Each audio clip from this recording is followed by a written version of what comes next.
Welcome to the First 40 Sports Show with the Goon Squad. It's Black Door Ice Water and yours truly, Puma. We're going to go straight to the NFL playoffs, the AFC and NFC Championships. I want to go to you, Ice. I want you to give me your eye test on Detroit versus the 49ers and, of course, the Chiefs versus the Ravens.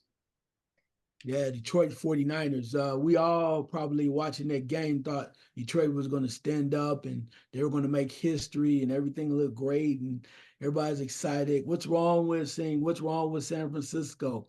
But it's like anything else.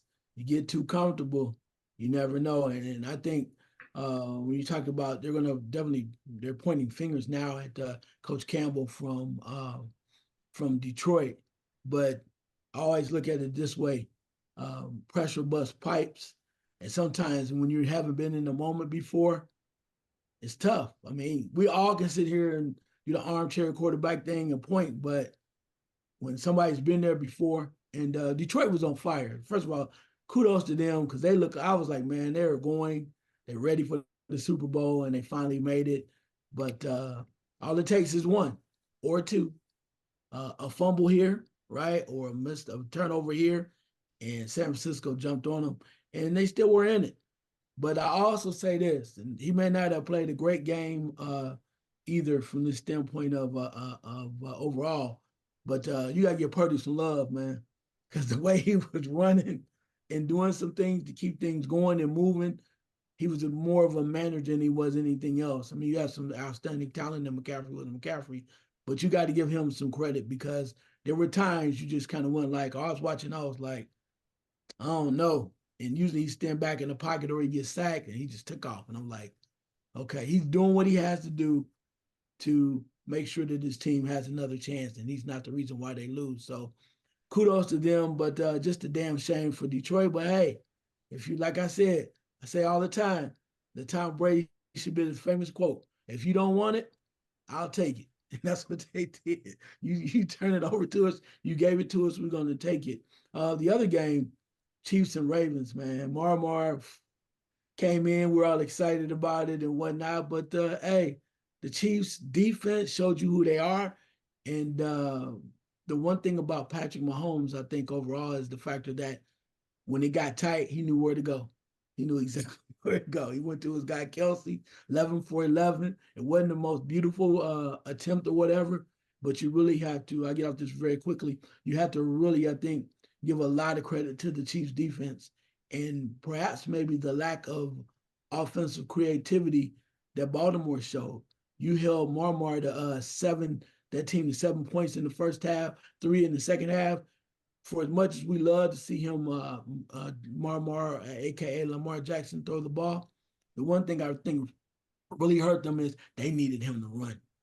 You already the lead rusher of the team or whatever. They needed him to be more explosive and make more plays because they simply were not getting it done. And kudos to the Chiefs, man. Wasn't pretty by any stretch of the imagination, but they got it done. At the end of the day, that's all that matters, and they're going to the Super Bowl. Black, I said this off air. Did we not learn anything from the Dallas Cowboy game during the regular season where we said on this show that you got to take the points when you're an away team? And I saw that there were 2 opportunities to take 3 points, which would have put you up 6, would have had you winning the game by 3. But it's just, pride goes before a fall. Don't want to blame it on him. But San Francisco, I was looking for them in the first half. Their defensive front were really kind of that's what I was worried about. The defense was not catching up to what Detroit was doing. They were getting manhandled. And then the Kansas City-Baltimore game, how can you let Marmar be back there 80% of the time throwing passes when your staple's been all year running the football? And it just seems like the most experienced teams won in the AFC and NFC championships. Yeah, I could get that too about the experience, but I'm going to start with the Ravens, man. To me, if you look at the way they played the game defensively and offensively, they did not respect the Kansas City Chiefs at all, bro. Now, I can understand you believe you feel you're at home, you know what you did all season, but you still got to respect your opponent. They came out and had no respect, man. And to me, I'm going to give a little bit, actually a lot, is that John Harbaugh's foot, because he told Nance that basically they wanted to rough up, what's the name? They want to rough him up. They want to make him feel them. Bro, all that wasn't necessary. You see how they played? They play like, they play like hoodlums, bro, on the defensive side of the field. They did some things. They were seriously playing like they were going too far. And then with that being said, when your coach is telling people throughout the week, this is a legacy game for Lamar Jackson, no, it's not. It's not, bro. It's not. So you put that in his head. Now he's thinking, I got to go out here and prove I'm worth who I say I am. And that's what he's trying to do. Even an offensive coordinator, the way he called that game, if you looked at them throughout the season, it even looked like the Ravens play calling. When they came down the fourth quarter, every play was like, let's go long. I'm like, what are they doing? Everything. He's sitting back there for 5 seconds, waiting for somebody to open down the field. I'm like, what are they doing? And it's obvious that by the second and third quarter, they said, we're not going to allow Lamar Jackson to run. We're going to close him in. We're going to keep him in the box, keep him in, and not allow him to run. The Ravens made no adjustment. They really should have went to the ball, pound the ball, and then running back to run. They made no adjustment. At the same time, I don't think they looked at Kansas City as being a team that's going to come in there and beat them. And say what you want, man. They are the champs, bro. They are the champs. They've been there before. You haven't. And I think that showed yesterday a lot with Baltimore. They just kind of figured they're coming in, they're going to take this ass when they're going home. It's the other way around, man, because Kansas City showed in the first drive, we're here to do something, and we're here to win. And the Ravens, of course, came down, but if you watch them throughout the game and their mentality, I mean, even a rookie, he's a rookie, that standing over him, spinning the ball and all that, bro, wasn't necessary. It just wasn't. A lot of things they did was uncalled for. I mean, where they was hitting the quarterback after the ball was thrown, you got to be kidding me, man. It was just, you look at playoff football, the execution was off, bro, from top to bottom. And I said this a few times throughout the season. It was laid out for them to win the Super Bowl this year, bro. I don't think they're ever going to have it more laid out than it was. Just to be the team that they were with their defense, the way they were playing offensively, the way they were moving the ball, and you're at home, it's laid out. But I think it got to the head like, you know what? We got this already sealed up. It's just a matter of formality. It Kansas showed them. I mean, that old man at the tight end said, you know what? Then you got your kicker. What the hell was he doing trying to do at the beginning of the game? What was that about, bro? You got your kicker over there trying to do what? And what's name was that? Kelsey's like, nah, y'all might date her, but I still got something for you. And that's one thing about the playoffs. I know I said earlier about the pipes they burst, bro. If you look at stars are made in the playoff, bro. Stars have you think about over the years, that's when you earn your keep in the playoffs, when you can handle the pressure. And we saw with the Ravens, a lot of their players cannot handle the pressure. Where Kansas City, cool, the other side is the pillow. You used to say that a long time ago. Nice and cool, baby. They were just cool, never got shaken up, no matter what they did to them. And you got Kelsey baiting them into 15 yards because they've been there before, man. Their mentality is, you know what? We're going to play this out to the last minute and see what happens. If we lose, we go home. We still won it last year. Detroit, it's kind of sad, but you look at them where they were basically, I didn't realize this, but I saw a little clip today. I guess it was one of the cornerbacks. In the third quarter was waving to the San Francisco fans goodbye. I think in the second quarter. Yes. Yeah. Are you kidding me? I mean, how cocky can you? And that's that mentality. Yeah, you're up by 21, but guess what? This is a team that deserved to be just as much as you, probably more so than you. And they showed it to you. I mean, they literally came back and they showed it to you. And, I don't want to be Dan Campbell too much, man, but at some point, man, you got to realize you got to make a decision that's going to benefit your team. It's not about your ego. It's not about what you've done in the past. You have to be in the moment and make a decision.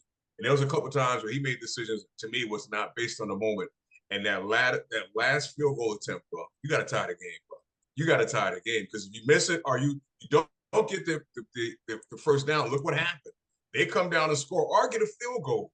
Now you're really up against it. You really are up against it. So to me, that was the game. Basically, a lot of different things happened. And I know Purdy doesn't play well, but doesn't play great all the time. But I tell you what, I'll take him over a lot of the quarterbacks, man, that's in this NFL. They make much more money than him, because he has something about him. He has will inside of him. When it gets tough, he refuses to go down, refuses to lose. And that sometimes separates you from your talent. And with that offense, man, it's going to be a good Super Bowl next week. But yeah, San Fran, man, I didn't think they were, when the game started watching it, I kind of thought they might have been done, because they kind of squeaked by Green Bay. But in that second quarter, man, second half, they went back to who they are. The dog and them started coming out. And we saw it, man. We saw it. So, yeah, experience played a part.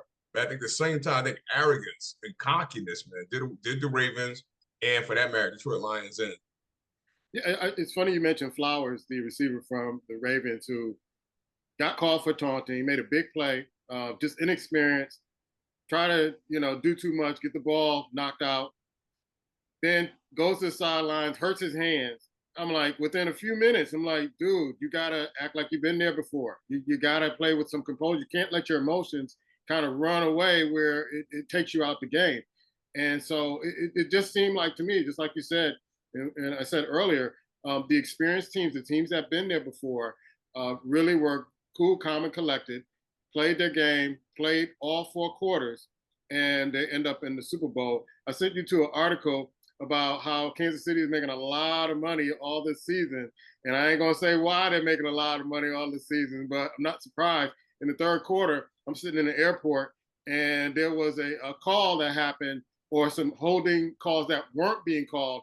And I just turned to a buddy of mine, and I said, and some people in the airport, and I said, Kansas City's going to the Super Bowl. And they're like, hey, we got another quarter and a half. I'm like, nah, this game is already set. Kansas City is going to the Super Bowl. Your thoughts on that? You know I'm going to bring it up. You know I'm going to bring it up. I'm sorry. I got to be me. I got to be me. Well, I'm going to say this, man. You say that. You may not have noticed this, man. Kansas City had a touchdown brought back off a holding penalty, bro. Yeah. So, I mean, I can't just jump on that. Sometimes I think in the playoffs, the refs will allow you to kind of play a little bit. If it's not egregious, they're not going to throw the flag. And I think that's what we saw a lot of yesterday. I mean, there was a flag that there's a couple of flags they could have thrown, they didn't throw. But a lot of times, man, the flags they didn't throw, what they did was right on point, bro. I mean, some of the Ravens people were saying that interception Lamar threw was pass. How's pass interference? The ball is not even going to make it. It's not even catchable. It's intercepted. It can't be a pass interference or intercept the ball, bro. It just can't happen. So to me, it all sends where you're sitting, where you're viewing. And, bro, you always look for that conspiracy type of thing, bro. You always looking for there's something going on. I have no horse in the race. I have no dog. Nah, bro, you had Kansas City, and I thought that touchdown one, my man spun the guy. I didn't think that was actually holding. I know everybody else said it was. I didn't think it was, but they had a touchdown call back.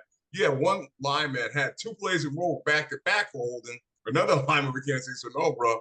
I mean, Kansas City to me had the burden of penalties, so I can't say that panned out. All right, your thoughts, man. Yeah, man. Every time you come up with this stuff, bro, I'll be like, man, don't you? Come on, man. I want to give you a little credit, and then sometimes it go out the wheels, bro. You like, I'm like, so they got the refs cheating in Baltimore. I mean, Baltimore's at home, bro. We know if anybody gonna get any calls, it's gonna be the home team. It ain't like they be going like, well, Kansas City's the greatest champion. This ain't the Yankees anyway. Did you hear me say that? But this ain't the Yankees in baseball.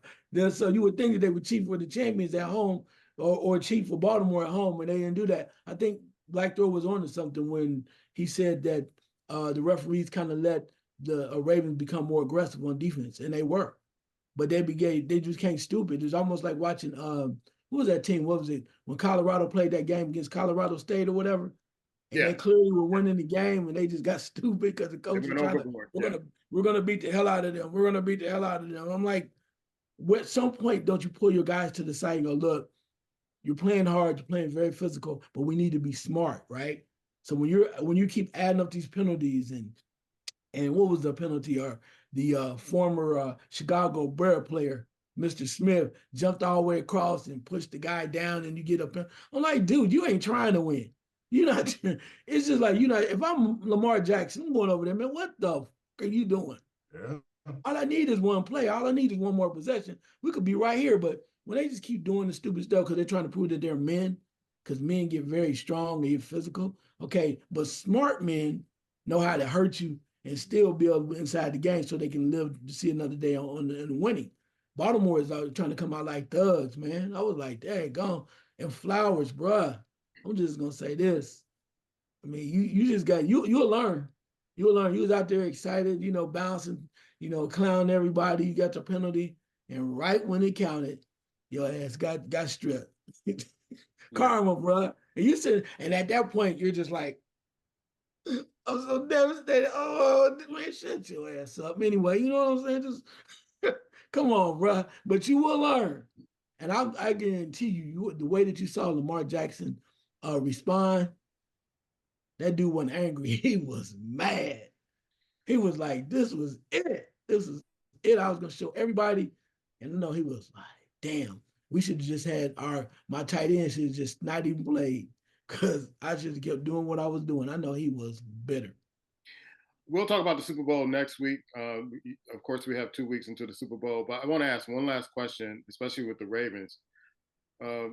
Was there a OBJ sighting? Because that's an experienced receiver. Where was he? He's been missing in action for a long time. I'm gonna go to you first, and then Black. I saw him on the sideline consoling Lamar Jackson after the game. That's why I knew he was there. I saw him there. But I mean, Flowers is amazing. But yeah, you expected more out of OBJ, and it's great when it counts. I still think, and I said this before, everybody like, well, no, it's Marmar and everything. I still say Flowers is solid, but you need to get him some damn bona fide receivers. I'm saying that along with Edwards. We keep saying, no, they're gonna be all right. They don't need it. He's still, yeah, nah, bro. You know, you need to get that man some receivers and finally see whether or not they can have a real offense without expecting him to do some great things. But yeah, so OBJ, great, man. He, like you said, he like to come in and get that last minute check or that money or whatever. They needed some plays from him, and he didn't show up. Yeah, Black. They didn't go to the running game, which I thought they would do to wear down that defense. But OBJ, missing in action.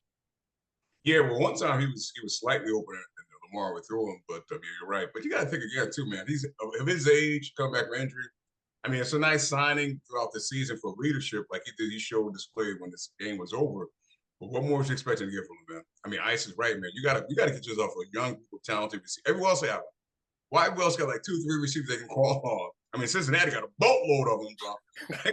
Come on, that's like really. You got one because you're relying too much on Mark. I mean, Andrews. It's like, I mean, that tight end is nice. Don't get me wrong, but you have to start putting some receivers out there that can do some things and some, some height, some size, and for whatever reason, man, when they go to draft, they just don't believe in them, and because they're so run oriented. It's just that they rely too much on the run, and we saw yesterday they didn't even depend on the run. Yeah. Let's go to hot takes. Black, what's your hot take this week? This is going to be a hot take, man, because I found myself thinking this yesterday, and to me, are we clowning Lamar way too soon, bro? Because we know what he's capable of. But if you stand back, and I know the MVP and all that stands for, what it stands for and everything else, but to me, realistically, I'm not going to knock him for the MVP this year, but I have a comment when it comes back to me. But are we rushing to clown him based on what we think his potential is, or we're clowning him based on what he's accomplished? Ice? Wow. What is the accomplished? I mean, I think to me, I wouldn't say when you say, are we talking about crowning, right? Like giving him his flowers, okay, just do. I don't think it's wrong to crown him the way that we have because he is unique in what he does. He is unique and from the standpoint of from a lot of our folks in our culture, we remember the naysayers and the people that told him he would never play quarterback, he would never do this and that. Not only is he doing it, he's actually doing it on a high level. Now, I think it's a different thing when you talk about leadership and being a winner, right? It's a lot of great quarterbacks that never won Super Bowls or never won. So I think he has a long way to go, and I'm saying he's the greatest of all time, nothing like that. Not saying that yet. I think he has a long way to go. But I don't think it's wrong right now to crown him because of what he's done, because there was a lot of people from folks in Indianapolis and all these so-called draft experts that clearly said he should have been playing a wide receiver or running back or in the slot or hell, for that matter, returning kick returns, punt returns. So no, for me, no, I think it's okay. The as you said earlier, I think that the team itself, the franchise needs to get him some damn help. Then maybe we can get really more excited about total greatness. But I think he's accomplished a lot so far. I agree. I think he deserves an MVP this year, regardless of who wins the Super Bowl or what happened in the playoffs. And I think more so for the naysayers, they can go back and see, I told you he wasn't a championship quarterback, and they can, and they've been quiet for weeks. I mean, this team has won 13 games this season, and they've been quiet. They've been quiet about Lamar, but they can take this one opportunity to try to clown him and say, you know what, this is what we were talking about. No, you can't say that. That argument is gone. He's accomplished a lot in this league. I think he deserves MVP, and he's still young. and this team will grow. I think they will get better. I think they will learn from this.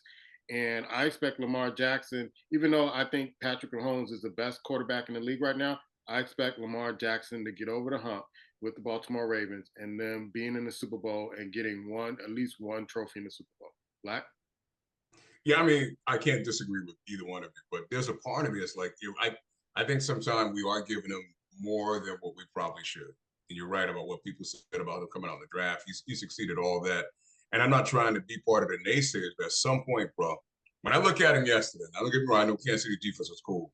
The brother had 5 completions, man, going at halftime. 5. With all that talent, you got to put up more than that. You got, I mean, when the lights are bright, more is expected of you. And that's the question I have. And I find myself today thinking about Cam Newton. You know, because Cam Newton, remember Cam Newton was, you know, Superman, whatever, with the chess and all that stuff. That year he won the MVP. He got to the big dance, and what did he do? And that's the thing.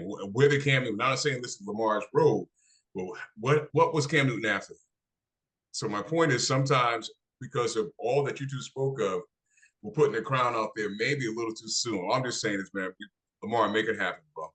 Make it happen. I mean, from a standpoint to where there's no question that it's just you, bro. It's just you, because again, you can't get in that situation. I'm not blaming you for this, but at 5 completions, 5. I mean, KC defense was good, but I want to say this real quick too, man, because he doesn't get the maybe he does. Kansas City, I can't think. Skaggs, that brother, that defensive coordinator. Think about the quarterbacks he's taken down over the years, man. Yeah. When Tom Brady was at his highest, took him down. Lamar Jackson, Buffalo. I mean, he just finds a way quietly as a defensive coordinator, just goes about his business, and nobody talks about it. Nobody, they act like, well, Kansas City, no, it's that defensive coordinator, bro. They got good players, but that coordinator is something to behold, bro. Something to behold. Ice? Yeah, my question is this. We talked about the NFL so far. There are a number of teams that seem like they need to make some off-season changes. I want to find out what you think the percentages of these teams that need help or need to make the right changes in order to get over the hump and be in the in the mix. How many? What do you think? You can maybe choose 1 or 2 of them that you think really going to make a change. And I'll just throw some out. Like we want to know the Lions need to do a little something. We talked about the Ravens. We know about the Bills, the Cowboys. We already know that's kind of like a given. We know what that is already. Packers, Browns, Patriots, Bears, and Philadelphia. If you want to choose a couple of those, just to ones you might think actually might get it to make some serious off-season moves that's going to help them jump back into the fray. Black? You know, it's interesting, man, because I look at it like this. I think a lot of times it's the organization itself. I'm looking at the Washington Commanders. They were interviewing Dan Quinn for what reason? You just fired a Dan Quinn. So why are you interviewing him? You just fired a Dan Quinn. So you look at these organizations, sometimes they make the same dumbass decisions over and over again. So it's hard to kind of get excited. You look at the Chicago Bears. I mean, realistically, they've been in great position for the past 5 years. These draft picks have done nothing with it, bro. They get rid of defensive players. So sometimes I can't even get excited about some of these teams, but I can't. I'm looking at the Chargers hire with Harbaugh. I think that's a great hire. I know it took us so long to kind of get that done. It's a no-brainer based on your quarterback, what he can come in and do. I think about Harbaugh, he burns that candle real fast. 3 years from now, you're going to be tired of him. They don't want to play for him. The ownership want him to go. That's the only thing about him, bro. He may get sick of him real fast. It didn't happen in Michigan, but it will happen in the pros. These are grown men, so they're going to basically kind of push back a little bit. But I'm just hoping that some of these teams, realize that, you got to kind of get out of your own way. I love what Atlanta Falcons did with Raheem Morris hire. I mean, yeah, Bill Belichick. I don't hear again, why are you talking to him? Why? I don't understand it. They finally got smart and decided to do what they wanted to do and bring someone in that's younger that can basically motivate and can coach. And a lot of times they're looking at these guys that come in that basically been somewhere else, haven't been successful, and they keep hiring them. A lot of them are white. So with that being said, man, I'm going to lean more towards you have 3 new hires of black men this time around the coaching, bro. New England has one. LA has one. LA Raiders. You look at basically Atlanta. And it's funny because for this year, we might be guilty of this too. We complain when it does happen. When it does happen, we're not saluting it. So why not? Why not we putting up there and saying what's going on, bro? Because, for years we haven't seen this. So I think it was only seven vacancies. 3 already went to black men. So to me, it says something itself that some of these teams are saying, you know what, I'm gonna stop going this old treadmill, these old retreads, and bringing them back in. I don't understand it. Even though at Washington, they're looking at the coach, offensive coordinator coach from Bang Bang Bang from Detroit. You got a great offensive coordinator already. Why are you gonna bring another guy in and interview him as bring as a head coach? I don't get it. So to me, sometimes the mentality of these people who own these teams are the problems. It's not the team itself or the players. It's the owners and the general managers. We have no clue. And before I leave, I got to say this: with the Giants, if you think if Danny Dimes is your answer, you deserve everything that comes to you. Everything that's going to come to you for the next year or two. Insanity with the Giants. I love what Atlanta's done because I had a sneaky suspicion that Belichick, would sneak in, but they probably really kind of got a good look at Belichick and like, no, we don't want this, and they made a good hire. But I have to say this: Philadelphia, what are you doing? What are you doing with your offensive and defensive coordinators? You're hiring a defensive coordinator who used to coach the Denver Broncos and ran them down to the ground. You're picking up an old Dallas offensive coordinator. What are you doing? What are you doing? All that talent. You were stockpiled with talent a year ago, and you're just going backwards. And I really don't understand it. I'm going to end it right there because some of these teams, like Black said, retreads. Leave these guys alone. They haven't proven from the last team. What makes you think you have the magic potion to turn them into great offensive coordinators and defensive coordinators when they get to your squad? I think it's a lot of nepotism. I think they know people. People kind of gave them, the thumbs up and say, this is a good hire. This is, they're talking to people outside the organization. And you're making these horrific moves that's bringing your team backwards. So, like I said, I salute Atlanta what they're doing. I think that's going to be a great position for offensive players and defensive players to bring that franchise back with the Dirty Bird and all that other stuff. But you see some franchise who are looking at these guys that haven't proved anything in the NFL, bring them back. And it's like the fan base has to say, what are you actually trying to do? What direction do you actually want your team to go in? Ice? Yeah, it's a lot going on, man. Like you said, and I want to recognize what Blackthorn mentioned about those African American coaches. But I'm going to answer the question to what he said as to why we don't salute them. Hell, we shocked. We're shocked. What the hell? Or what? Did y'all really hire Raheem Morris? And we go back and look at the records and we see, where they were trying to work their way through and they get back to the place. And you're like, you're shocked. I mean, like, come on, man. Seriously. What is the percentage of anybody on this panel, even in America, really thought that Mr. Mayo was going to get that job in New England? For real. Let's be honest. Yeah, come on. Especially not just Mr. Mayo, but a man of color in New England? Come on, man. I'm just saying. So I'm happy. I'm in shock. Might take me another 2 weeks to really digest what the hell is going on because I can't believe that it happened. So with that being said, but I do recognize them and I'm happy for them, but I'm a little flabbergasted by the whole situation. But looking at some of these other teams, the first team that comes right out of my mouth is Houston, man. I love Houston. I just want to see them do so much more. They accomplished so much in such a short period of time, and they play with an edge. And hey, I think they're on the right, and I just hope they keep making solid decisions because I want to see them back as a contender for many more years. The other thing too is I just don't know, man. If I'm Lamar Jackson, I'm going to the office the next day. Like, get me some damn wide receiver. I can't do this no more. I've been carrying y'all on my back with a cape. When wearing my cape, me and Mark Andrews, all for how many years? Get me somebody else that is not broken, somebody not trying to relive their highlights and they 79 years old. Get me somebody. I mean, you got rid of Hollywood. What was my man? Hollywood Brown. Yep. Yeah, you got rid of him. He could imagine Hollywood Brown and Flowers right now, man. I mean, I know they made the trade for trying to do some great things, but I would say, hey, give me some talent immediately from that standpoint. The other team, I think they can do some damage because they shocked us all and nobody really knew. But the Green Bay Packers, I think it's like, what, with some, some things, they make some changes here and there, get some quality, more quality younger players or whatever they want to do. I think they could be right in the mix, making it there too. And just out of curiosity, I'm not going to say they're going to do anything great. I cannot wait to see what the hell decision is going to be in Chicago. I just want to see because Don't they're expect much, bro. confused. Don't They're expect. confusing everybody from the standpoint of if you want to get your new quarterback, get that. Do what you got to do, and now you're trying to move up in the draft to try to get the 4th pick. You're trying to. I just don't know what the hell is going on. But if you can't figure it out, please let Fields go. Let him go. Just let him go somewhere where he can just show you that you made a damn mistake. They're trying to operate in mystery. We all know what you're gonna screw this up. You do it's gonna screw it up. They always try to operate in mystery. They don't want to tell anybody.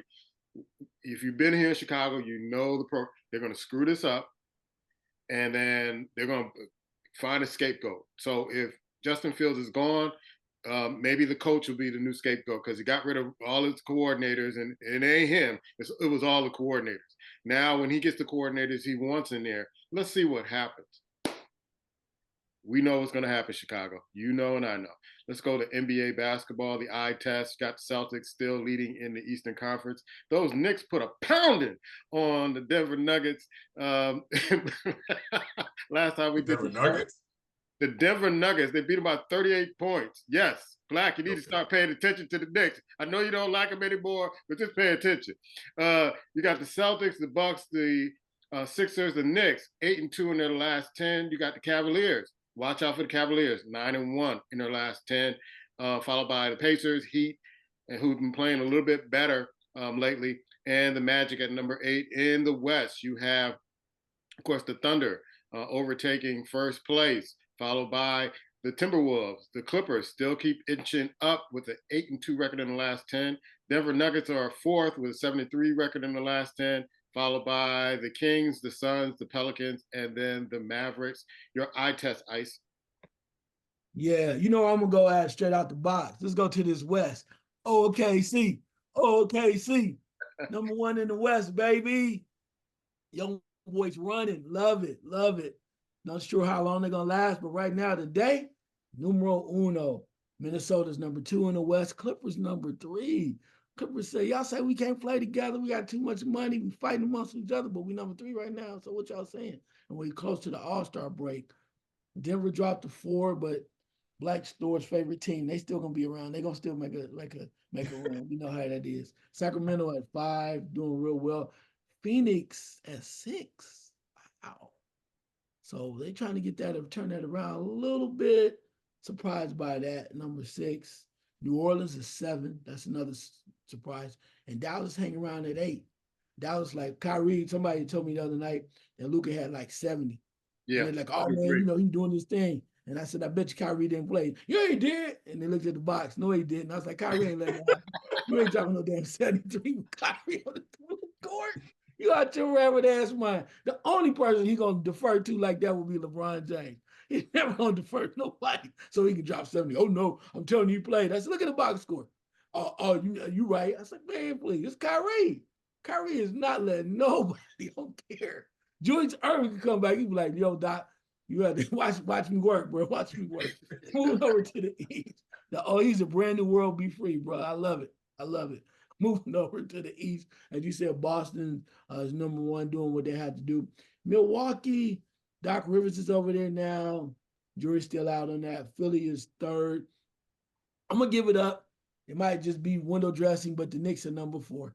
I'm gonna give it up. The fact that they even there and they winning by 38 and beating Denver, and I don't know what the hell's going on. I'm blown away, but I don't know what they're doing. But they right there, so you got to give them kudos to that. You also mentioned that Cleveland is making runs at 5. The only thing that scares me about Cleveland is they're doing it because 2 of their main guys are hurt, and they got a connection right now. And what's going to happen is they're going to bring them dudes back and start fighting, and they're going to destroy the whole damn chemistry.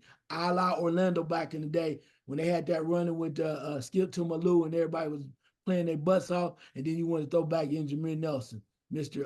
Van Gundy. Blew that damn anyway. I'm gonna get out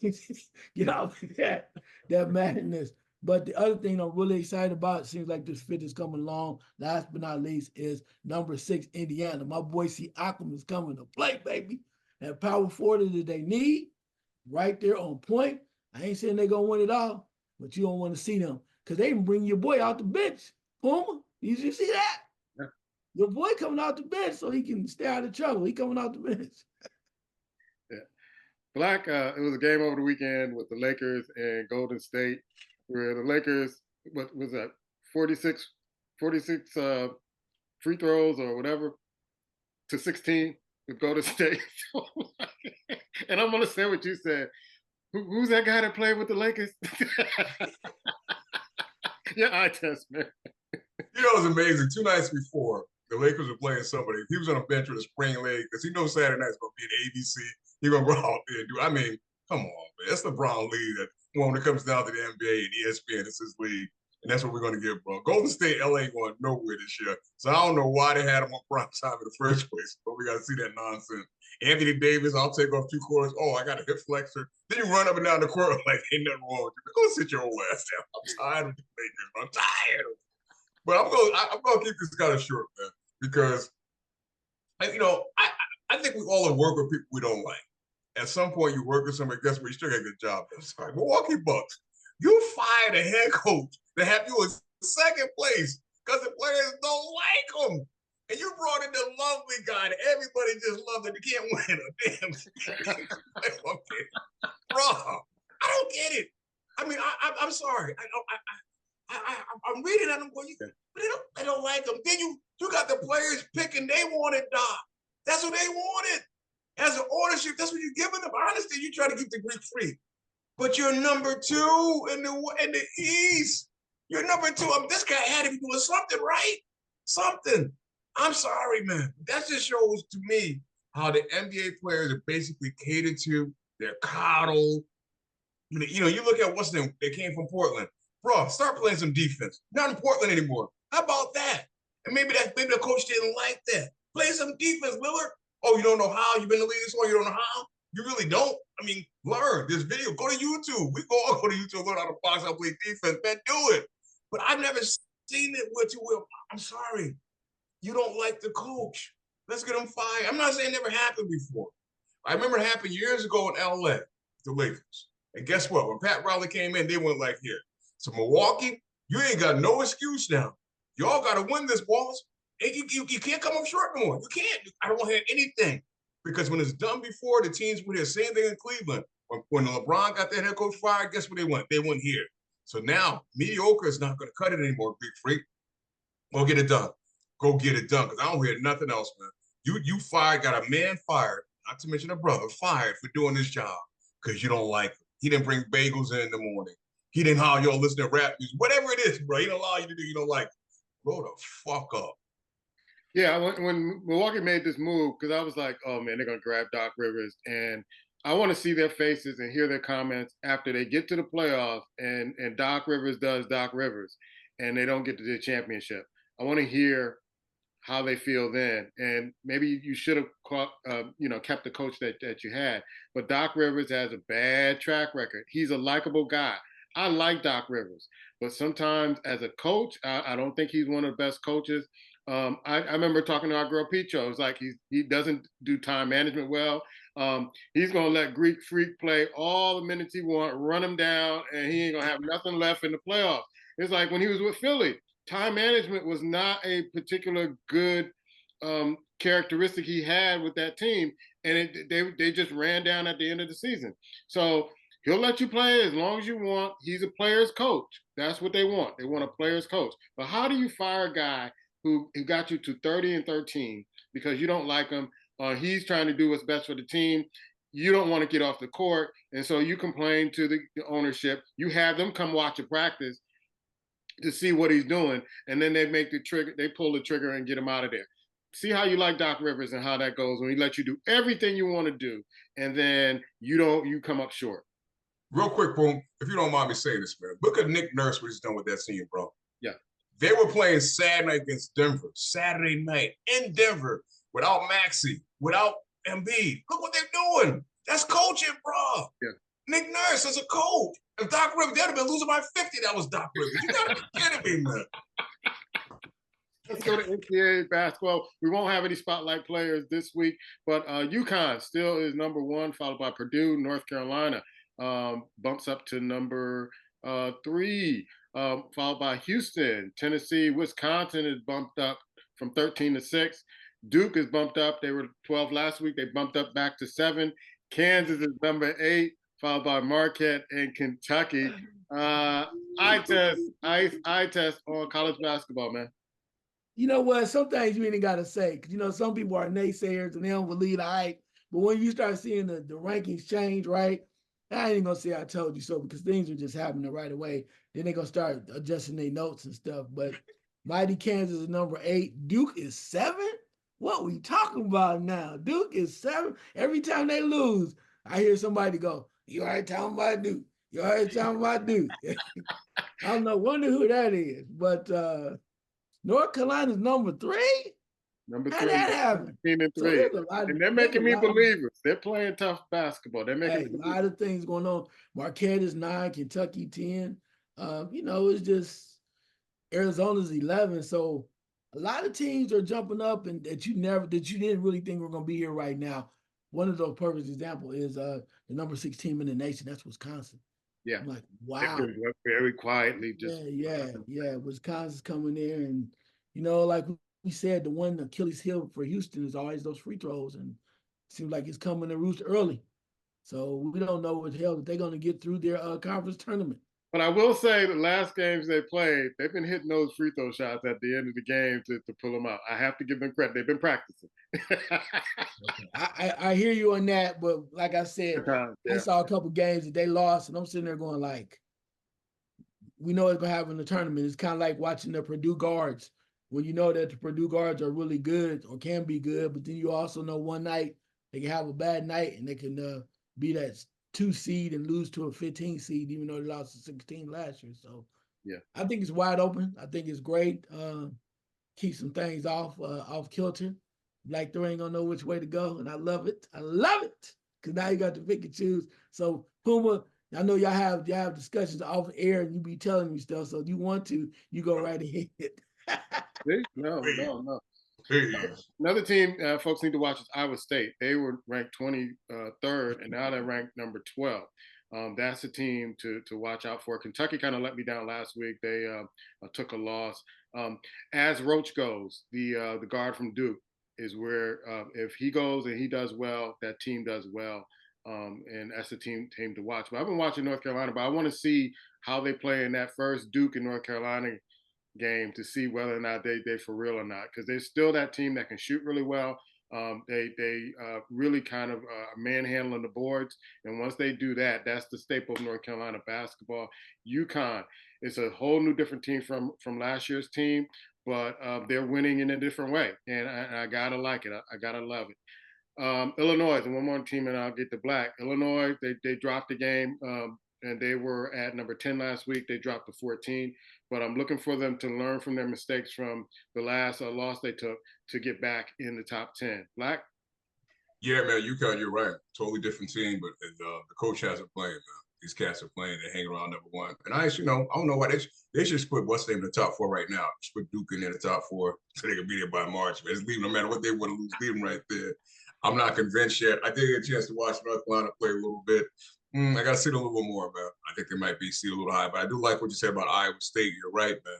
I watched how they play Kansas, and they're going to be gritty. They're going to kind of be there and make some noise. But, yeah, it's all going to shake down. Florida State, I'm a little surprised they're not as good as they were last year, but for some reason, towards the end of the season, they always kind of pick up some momentum. This coach get them going, so I'm not counting them out yet if they can make the tournament. But, yeah, man, I want to see a little bit more. Now that the Super Bowl is basically about here, I turn my attention towards college basketball. You all know I do it every year. The last 2 years, it paid off. Even if it doesn't pay off this year, man, I already know. When I got ice, basically thinking, what am I doing? What am I going with? Thinking I'm talking to Puma. Man, who will be the last person I talk to, bro? You watch your Pac-12 basketball game out there the weekend. We don't know what's going on, man. So he be the last person I talk to when it comes to college basketball. Just know what I want. I did it on my board. Burn. This year could be no different, bro. That's your boy. That's not my boy. That's your boy. Y'all, got the secret notes going on and everything. What do you think about this player, that player? All I'm saying is, baby, March ain't too far away. Do what you do. Burn, gun punch. Okay, let's go to women's basketball. South Carolina, 19-0. They had their epic battle against LSU and came out victorious. They're 51-0 in the regular season. They're still number 1, followed by Kansas State. They are over Iowa. Number 3, Stanford, North Carolina State, Colorado. UCLA comes in the number 7 spot. ICE's Ohio State, the Lady Buckeyes. Number 8, LSU falls down to number 9. And then you have Indiana, and I'm going to put one more in there, number 11, UConn. And they were coming up in the ranks, but then they fell 3 spots down after they took a loss. Black, give me your thoughts about women's college basketball. Yeah, it's funny because I remember a couple of years ago, we were basically just kind of just saying they should stop college basketball because UConn was just dominating so much. What was happening? I mean, look at, like you said, South Carolina kind of doing their thing. LSU, I'm a little disappointed in them because I hate to kind of blame her, but it seemed like there's one player in that team got a big head and it's kind of dragging that team down a little bit. I hope that's not the case. But you kind of make some noise a little bit, kind of bounce things around a little bit, got Iowa. So women's basketball, again, I'm starting to pick up and kind of pay a little more attention to. But I hope that some teams that like LSU kind of get together and at least kind of defend a little better than what they're doing right now. Yeah, I'm kind of seeing that LSU may fall into that number 2 seed, maybe number 3, and then make their bones there to try to get to the Final Four because they've been having a rough season with the publicity, with students not being eligible because of grades, students quitting and stuff like that. So everybody is gunning for the champion. And South Carolina, it was a rough game. Watching that game, it was a rough game, but South Carolina pulled it out, and your girl fouled out in that game. Ice, your thoughts? Yeah, got a lot going on. You saw a couple teams lose this week. You saw USC taking the L. Saw UCLA lose as well. Got teams like Washington State stepping up. North Carolina State is hanging around. I think that's gonna be a very good tournament team. A lot of people just know what's going on with them because they really haven't seen them when they shocked the world earlier this year. Another team that I think is really playing real hard and they're finally getting their just due a little bit is Colorado at number 6. They're finding ways to win basketball games, and that's very interesting to me. Also, to the factor that Iowa's number 3, right? They still believe in Iowa, even though you get popped. I'm not mad. I understand that they're a very good team because of the player Clark and how they surround her. But I like Stanford as well. I think it's going to be a hell of a tournament. You mentioned about LSU. They've been around. They won it last year. Maybe they too full in regards to what they have. I know, Puma, you are largely excited about South Carolina. I got a chance to watch your point guard, and she's special. She's special. It's a lot of special talent out there this year, though. There's a lot of special. You look at the guards out at UCLA. You look at the freshmen at USC. There's some special individuals that can make some things happen, and UConn every once in a while. But and I'll just say this: when you think about the tournament, the women's tournament, the one thing I will say, you do not want to play Iowa in a tournament. Okay. And I watched Miss Clark drop 45 on the Buckeyes. She was gonna fall. She gonna give you everything she had. She probably scored one game. You might hear her score 69, have her score 69. That's how bad she want to win. And she's a damn good talent. But when I said before, oftentimes in that situation, teams always find a way to beat individuals. All right, Black, give me your last second shot. I spoke a little bit about earlier about 3 Black coaches that got jobs, some prominent teams this time around when there were 7 biggies in the NFL. And like I said before, man, we've always kind of been trying to, beat the drum for this to happen. And it's happening more, man. We look at the coach in Houston, that brother, I came into that organization, turned the culture around in no time at all, bro. And I think that plays a part. Seeing what's going on now. Al Davis' son was smart enough to realize, bro, your coach is right there. So I'm not saying it's over, but it's definitely different than what it was. And I salute these gentlemen. I salute these owners for being less narrow-minded, realizing basically it's not the color of their skin on their back. It's what's in their mental, what they can do, where men will be willing to follow them, play for them, be dedicated to them. And do they know the X and O's? That's what always should have been. And maybe it'll be that way going forward. Ice? Yeah, I wanted to follow up on that because I know there's a lot of things that are going on from that standpoint, and it really is about men following men. You look at the situation with the Raiders. That's clearly about you have to get guys motivated and believing in one another and pushing forward. I think the Texans show a great ability of that too. So you went out, you made 2 major big pickups with your draft picks, and then every right? Everyone else started to feel as if they could win, and that attitude became intoxicating. But I think too is what we need to see too is I want to see, and this is like a secondary thing on it. I want to make sure that we recognize some of the great talents that have come before, right? And we think about some of the older players in the NFL and just in sports in general. I think we're always late to the venue to recognize people. We catch them when they are dead or on their way out, right? I just want to see more of that. I think there's enough room for it instead of keep showing me the same damn ESPN or whoever sports highlights for the 1900 times. Give me some features on some people that really matter, made a difference, paved the way, or people that's still alive, so we can give them the flowers and congratulate them, so they feel like they're worthy of us of still being around. And we definitely have definitely love to see them, and we still appreciate them. Yeah, I got to follow a little bit of what you just said and Black just said about Antonio Pierce being hired by the Raiders. Not only do I think that's a good hire, but it seems like what they're trying to do is surround him around experienced coaches to help him out to make sure that this team succeeds. So I got to give kudos to the Raiders. I didn't think Davis would really kind of do that.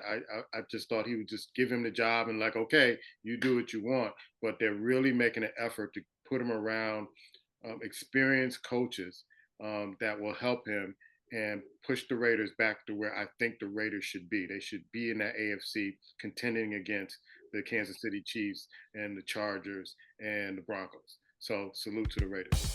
That's our show. We will see you next week. Peace.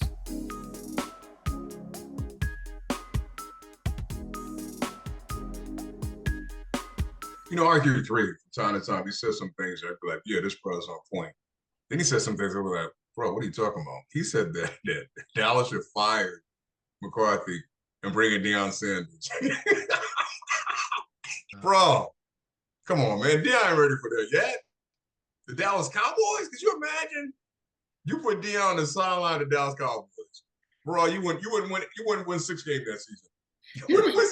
He was trying to rehash the story of the coach who got rid of him when he was with Washington. Like, yeah, see, I told you it was right. Nobody want to hear that, man. You're trying to get clicks on that. Dude, it's over. Done. You're not coming back to the league. Nobody wants that. He had a chance, even though what happened to him, you had a chance with Baltimore Ravens. Baltimore, yep. And you couldn't get it done, boss. You had your chance. So that's done. They would have gave you that franchise. You could prove you had something, and you didn't have anything. That's it, man. You're right. And two, Baltimore has shown you that they don't care who it is. They do with Lamar Jackson. You were there before him, and they would have loved you and gave you, like you said, the keys to the city. Yes. And therefore, so you can't even use that as a damn excuse because they love Lamar Jackson. All they want to do is win. That's it. But Deion Sanders coached the Cowboys right now? I'm not saying maybe in the future, but right now. Come on, man. I think he does. He says things, and I've seen him say some crazier things. He says it for clicks, man, on social media and to get more attention or to maybe trend or something like that. But some of that stuff is like, what is he? Did he get hit in the head too hard at Baltimore, Washington? You need to watch out for those clicks because it's destroying your credibility. Yeah, exactly. Right. I mean, credibility and respect. It's destroying it, man. You must speak out, have something to say.